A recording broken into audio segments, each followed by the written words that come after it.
I should just start this video off by saying that no, I haven't played the first one. Way back when it came out, I was pretty sick of zombie games, and honestly I still am. So I just never got around to playing it. So some of the comparisons to the first game here are through secondhand information. Feel free to correct me in the comments. So if I had to describe Dying Light 2 in one sentence, I'd say it's Far Cry combined with Assassin's Creed with zombies. Now if that sounds like the most generic game ever made, well, okay, it's not that bad, alright. But despite being better than that description would imply, ultimately I still wasn't very impressed with this game. Now does that mean it's bad? No. But I certainly can't see this winning Game of the Year with all the heavy competition that's coming out, even just this month. And anybody who's been keeping up with this game knows that it was kinda trapped in development hell, and yeah, I can see it. But before we get into this, do the things that I'm being held at gunpoint to say every video. And without further ado, let's kill some zombies yet again. So as you know, I like to talk about gameplay mechanics first, and thankfully, that's probably the best aspect of this game. Always glad to see that. That being said, most of the mechanics here are not something that you haven't already seen before. And, based on what I've been told, the first game didn't really have RPG mechanics, and unfortunately, that's probably the most significant addition to the sequel, and they suck. But I'm getting ahead of myself. Let's talk about how the game controls. So the parkour is really what shines here. Jumping from rooftop to rooftop, climbing shit like it's Assassin's Creed. The real Assassin's Creed anyway, not these discount Witcher 3 clones.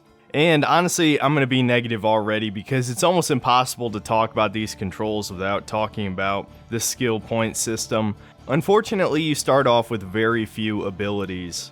Just basic shit you would expect, especially from a sequel, because generally, I think it's a good idea to start off players with a few more abilities from the first one so it doesn't feel too repetitive, even after like 5 years or however long it's been. But unfortunately, yeah, you don't really have a lot of abilities at the start. You have a default run speed. Yeah, there's no sprint at the start, but essentially you automatically pick up to running speed, which fortunately doesn't take up any stamina, and stamina is a huge pain in the ass in the beginning of the game. You start off with a very small amount. You can pretty much climb anything that looks like it can be climbed, which is certainly a compliment, but again, this is something we've seen before. Assassin's Creed popularized parkour style systems, and if you want to make a comparison to another first-person game, you could say Mirror's Edge also did this far before Dying Light, but it feels pretty good here.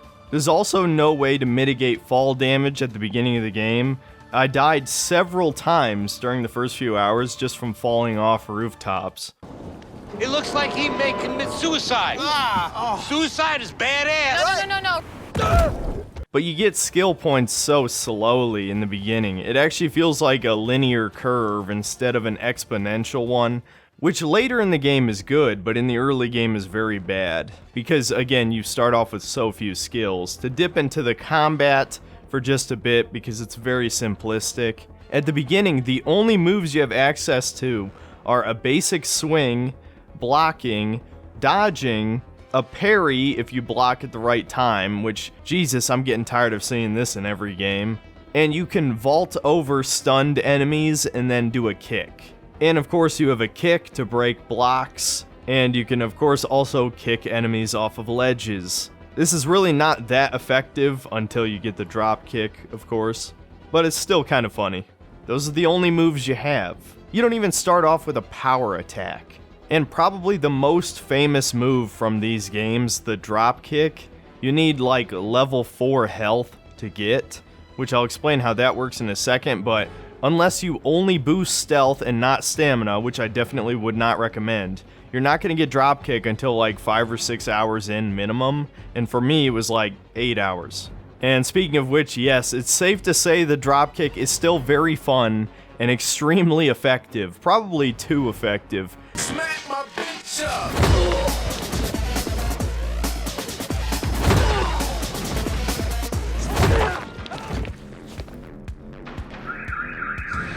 And of course it does leave you vulnerable on the ground afterwards, so it's not like it's super broken. It's just that because of the RPG mechanics, enemies take too many hits to kill, frankly. Even basic zombies can take like 6 or 7 swings. And this is on normal difficulty, by the way, which is obviously very annoying. And unfortunately, the combat gets the least amount of development over the course of the game too. Even just taking a peek at the skill tree, you can see every move you have access to. It's not much. It's mostly just improvements on those starting abilities you already had. And considering you're doing so much melee combat, they should have added in a bit more to this. Especially since it kind of feels like Assassin's Creed 2 combat, where half of it is just waiting for somebody to attack you so that you can counter and then leap over them and attack another guy and chain another leap and so on and so forth. Which is probably why I just drop-kicked everybody instead, because, well, frankly, it's just more entertaining and it's a one-hit kill a lot of the time. There's also some very basic stealth mechanics in this game, and it's pretty much just crouch to be quieter and harder to spot. You can take down enemies from behind, though it takes a little while. Eventually you get an upgrade to knife takedown, which is a little faster, but also uses one of your throwing knives that you can craft. And what's actually kind of funny is they actually have the knife throw takedown from Far Cry in this as well. And you can also take down enemies from above like Assassin's Creed, so you can see why I made these comparisons at the beginning. Other than that, there's tall grass that you can hide in. You can craft decoys for both zombies and humans. But that's about it for stealth mechanics. It's just kind of a thing that you do sometimes. Primarily, you're going to be sneaking around in these multi-floor dungeons to get inhibitors, but we'll talk about that in the sandbox section. So back to the parkour, eventually you do get access to moves that you would expect from a game like this, like wall running or Ninja Warrior style kicking off the top of a wall to get higher. Eventually your stamina bar gets big enough that you can chain these moves together, jump between ledges, actually afford to use the sprint, because for some reason, before you upgrade it, the sprint just flat out takes a third of your stamina bar to activate for like 2 seconds. It does boost your long jump pretty significantly, but it can definitely fuck you over if you're not paying attention. But to sum it up, I'd say parkour is definitely satisfying. It's just the early game is very slow. And honestly, we might as well just talk about that, because this video is not getting a proper story section. I fucking hate the story in this game. So let's just talk about the progression. The first hour of this game is genuinely one of the worst tutorials I've ever played.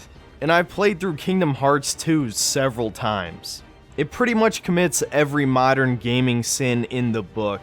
That being extreme linearity, excessive cutscenes, forced dialogue sections, forced walking sections, though in this case it's more like waiting for an NPC to do a task. And this one's a little bit more subjective, but the tutorial itself just seems structured in such a way that it feels completely unnecessary and detached from the rest of the game. I pretty much hate all of these things, and they're all in this tutorial. And once you think the tutorial's over after the first hour of forcing you to fucking do extremely basic shit that the game could have taught you in 5 minutes, guess what? The tutorial still keeps going. The weirdest part to me is that this is clearly like a middleware game, right? It doesn't have a real AAA budget.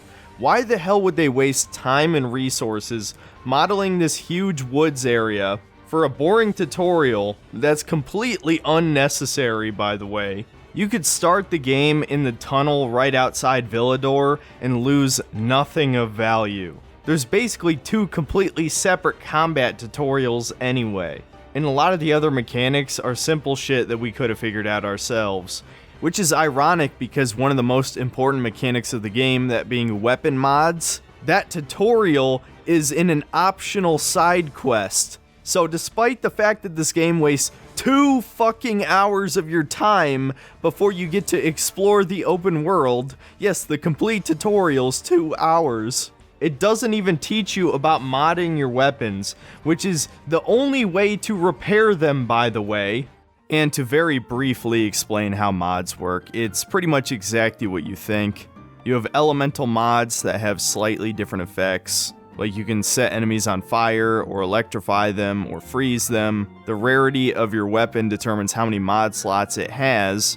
and modding a weapon for the first time will also repair it somewhat. Let's get to another really dumb mechanic, which is the infection mechanic, because yes, Aiden is infected, and luckily with this strain of the virus, UV light will actually prevent you from turning. So while at night, you constantly have a timer ticking down that once you go to 0, you turn into a zombie and game over, obviously. Luckily, there's a lot of UV light areas, and even more luckily, there's a lot of these items called immunity boosters. And the immunity boosters that you find in the map restore 80% of your time back. And as you boost your health and stamina, that maximum time also increases. It starts off at like 5 minutes, and by the end of my time playing, it was at over 8. So while at first I was pretty annoyed with it, by about the maybe 12-hour mark, I had saved up so many of these immunity boosters that it really wasn't a problem. Not to mention the game doesn't kill you instantly when you run out of time. It actually does give you a few seconds as it slowly drains your health. So it's really not that bad. But if you're the type of guy who hates timer-based mechanics like in Dead Rising, I could see this annoying you. But speaking of annoying things, let's talk about something that annoyed me, that being the RPG mechanics. They suck. I don't know which Ubisoft game started doing this. I know it was a long time ago. It could be as far back as Assassin's Creed Brotherhood. But really, the implementation that's used here that comes to mind was, I believe, from Assassin's Creed Unity, where each area of the map is assigned a rank, and there's not very many of these ranks. Whereas in a level-based game, you could foresee at least the max level being 50. In the case of these ranks, in Dying Light 2, the max is only 6. So that might sound like a good thing, but it takes a really long time to level up, and it also means that if a zombie is 2 levels higher than you, expect to smack it in the face about 15 times to kill it. I fought this level 4 mini-boss zombie, this huge hulking dude with a club, and I was only level 2, and it took me 10 straight minutes to kill him. Even using propane tanks scattered around the arena, it was fucking painful. And of course, with levels, there's also gear. And I'd say in the case of the clothing, it's not really a big deal. Obviously, higher rank clothing will have better bonuses, will have slightly higher armor, and there's multiple clothing types depending on what build you want to do. There's one that increases the effect of usable items. There's a type that's good with bows and arrows, which unfortunately you don't get access to until halfway through the game. There's obviously one for straight up melee combat, and you get the idea. But for weapons, it's pretty annoying because on top of them breaking over time, it also adds a disposability factor to them just by simply ranking up. Even just a 1 level difference, you're probably going to want to throw away most of your old weapons, especially when modding isn't particularly resource intensive. And to be honest, I just hate lazy RPG mechanics at this point. It doesn't really add anything to the game, it just makes it feel more padded out. It's not a real progression system because you don't feel like you're actually getting more powerful because the zombies are also arbitrarily getting more powerful even if they have all the same moves as the level 1 zombies. Let's talk about more annoying mechanics that are in modern games. Crafting. While crafting in this is mostly painless because you're essentially just grabbing everything you see, there's no inventory limit, it just feels superfluous to a point, right? I get that in a post-apocalyptic game, you're obviously going to scavenge for things and make shit. Comes with the territory. But there's nothing about this crafting system that feels unique. With something like The Last of Us, at least the game was still going on in the background, so it was a risk to craft things in the middle of battle. But you also couldn't carry that many things too, so it was at least a trade-off there. And Last of Us didn't exactly have the best gameplay in the world, it certainly wasn't known for it, but that certainly helped. In this game, where I can literally just pause in the middle of combat, re-equip all of my consumable items and throwing items, and change out my weapons, armor, whatever, it's stupid, it's too gamified. It doesn't really work for a game like this. And I'm gonna be honest, I'm just kinda sick of crafting in general. That's not a slight toward this game in particular. Crafting systems are in so many games now. And when you're a middleware developer and you need to sell a bunch of copies, because obviously this game was expensive for them to make, you should try to make your game stand out. If the only thing about this game that is different from other games is the parkour mechanics. Well, there should have been more. There just isn't anything here that feels particularly unique. Sure, it all flows together and feels pretty nice, but zombies themselves are fucking played out to death. I mean, they're the most common video game enemy at this point, other than humans. And fuck it, let's talk about enemy variety for a bit. I'm going to try to not waste too much time on this, because most of the types are not worth explaining in detail, because for the most part they're things we've seen before. Almost all of them could be matched up with an equivalent in Left 4 Dead.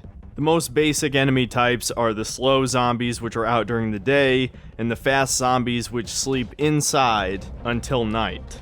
And this is actually kind of a major mechanic of the game, is the day and night cycle is incorporated directly into the zombie population. During the day, there's not very many zombies out because they're all the slow zombies. And then of course at night, all of the special zombies come out along with a horde of the fast ones.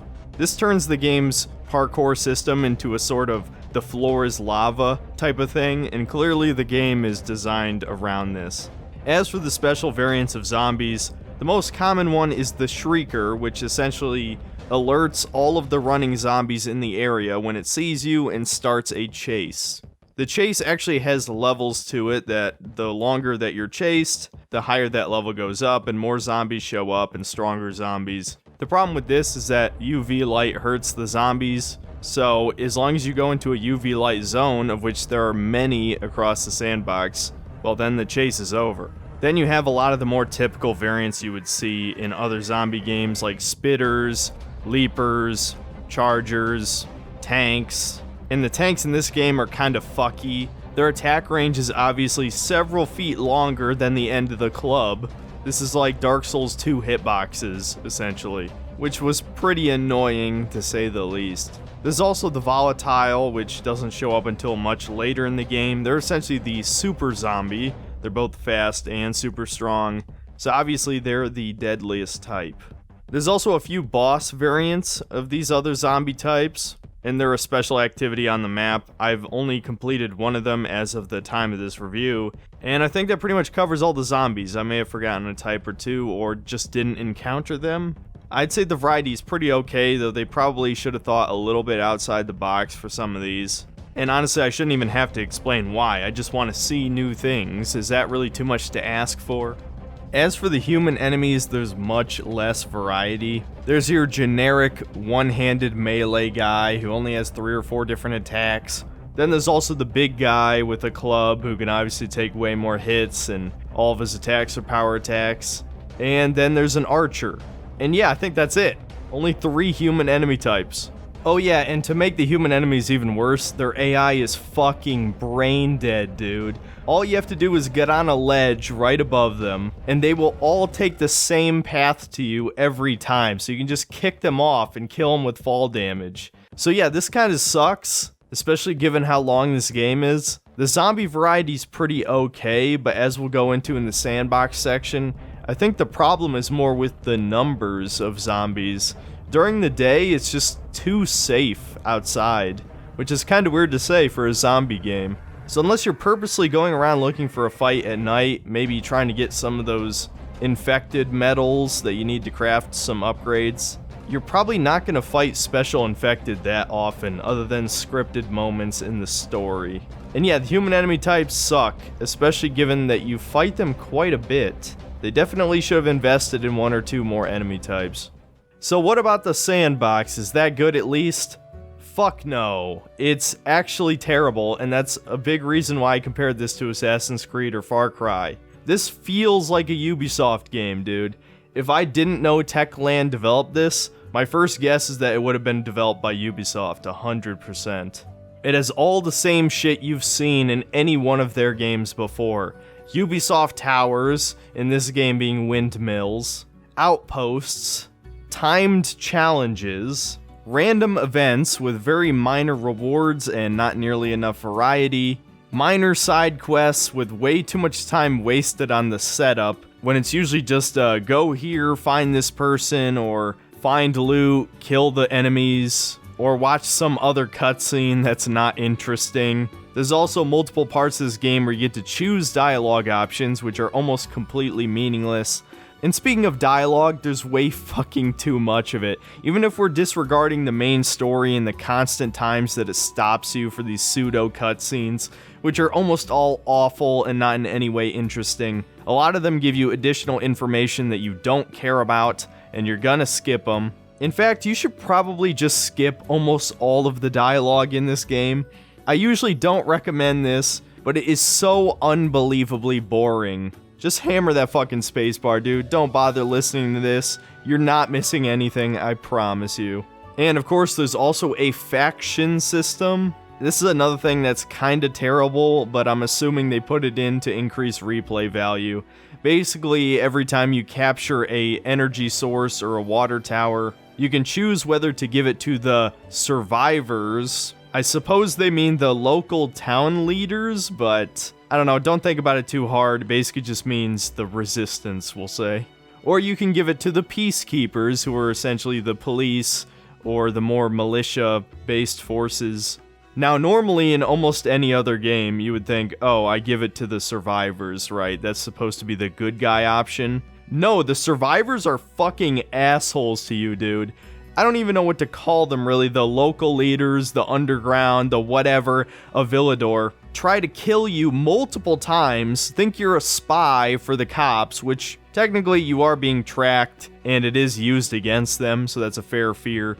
But you do so many things for these people, and they constantly treat you like shit. Everyone talks down to you, treats you as an outsider because, well, you are quite literally an outsider.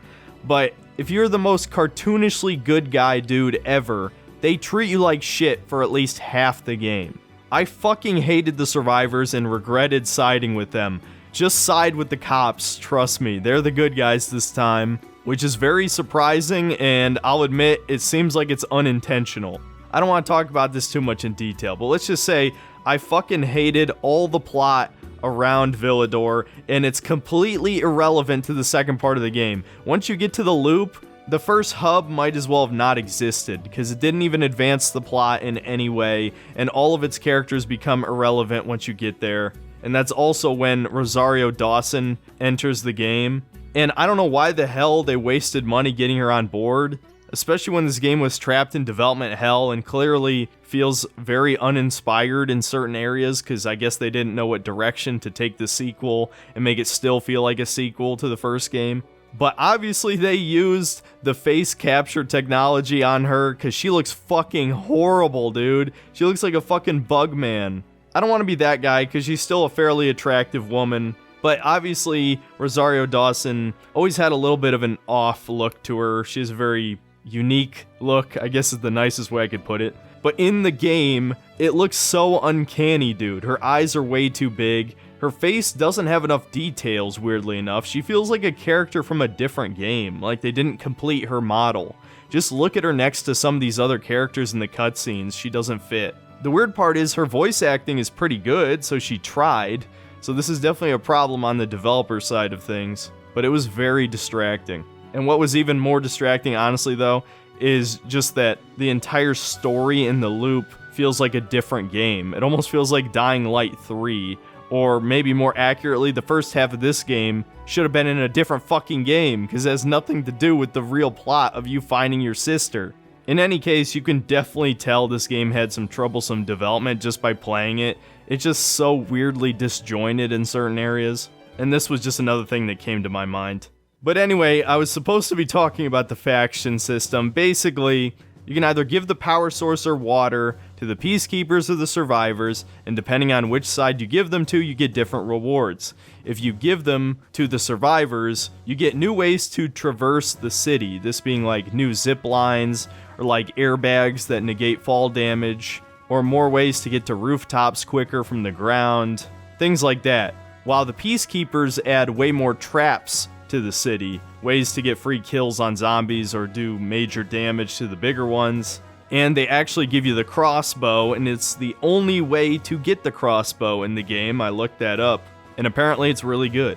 So weighing what I told you earlier about how the survivors treat you, and the fact that you get a paraglider in the loop, which is by far the best way to traverse the city, yeah, let's just say the Peacekeepers have the far better option here. You should definitely side with them.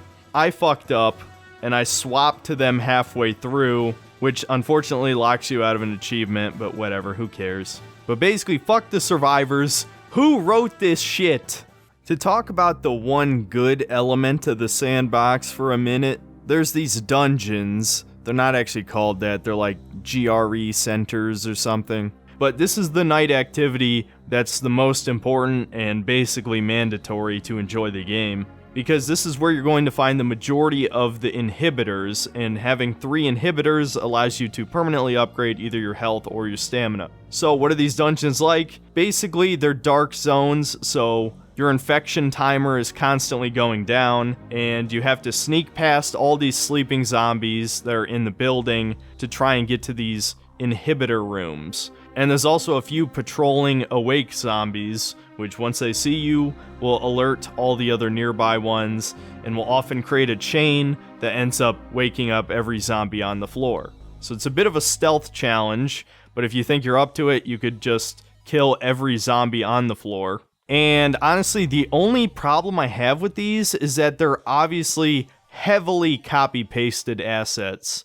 To compare it to some other games, you could think of them like Skyrim dungeons, but even less variety, or maybe like Chalice dungeons in Bloodborne. It's obviously the same handful of rooms, copy-pasted in slightly different orientations, so that gets kind of annoying on a visual level.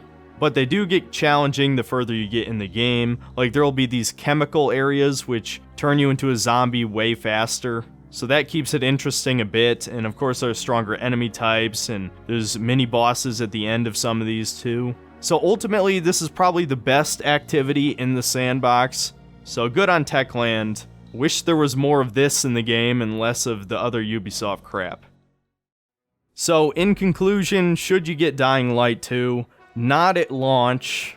I know this is something pretty much every other review I've seen has said as well. But unlike those reviews, you may have noticed I didn't really talk about bugs. That's because I didn't have very many bugs. The biggest bug I had was during the stream where one of the mini-boss activities, he literally just clipped through the floor, or at least I'm assuming that's what happened. But I just quit out of the game and went back in, and then he was back there. All these like main quest progression glitches people have had, I didn't have any of those. I also didn't play in co-op at all, so I wouldn't have even known co-op was broken.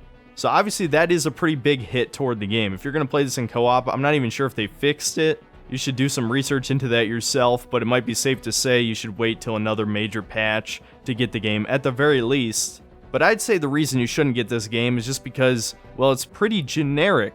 Like I said at the beginning, it's Far Cry plus Assassin's Creed with zombies. That's not interesting at all. Even with the cool parkour mechanics, that's not enough to sell me a game, dude.